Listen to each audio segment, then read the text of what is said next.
šo momentu lidlaukā ir vietējais zemnieku saimniecība, kas audzē rudzus. Viņas garums ir 2,8 kilometri. Šīs te. Lai jums varbūt apmēram ar ko salīdzināt, tad lidlauks Tukums ir gandrīz viens pret vienu ar lidlauku Rīga.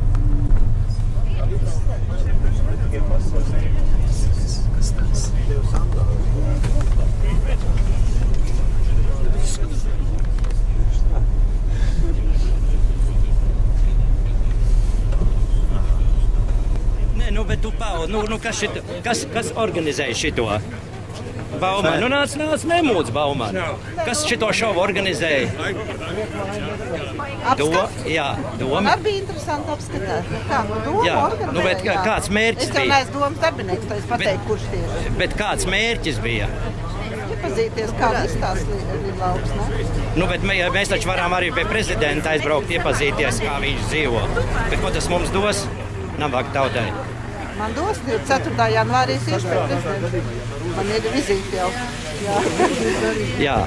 Tā kā es varu palidot. Nu, bet tev kā deputātei, kāds slēdziens, ja, teiksim, tik daudz ir uzbūvēts, izgrūstas naudas ir un ir pastāv aizliegumi? Tas ir komerciāls darīšanas. Pagaidām man nekāds slēdziens nav.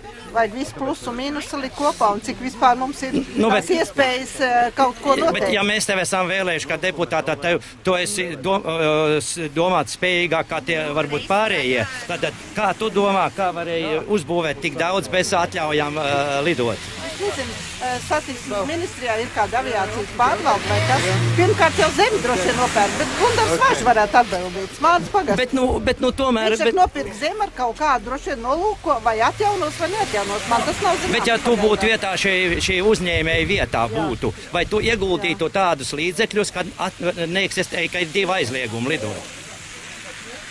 Es nezinu, bet biznesi var attīstīt. Uz ko es vedinu? Ja? Es vedinu uz to, ka taču notikuši atsevi redzu kādas sarunas.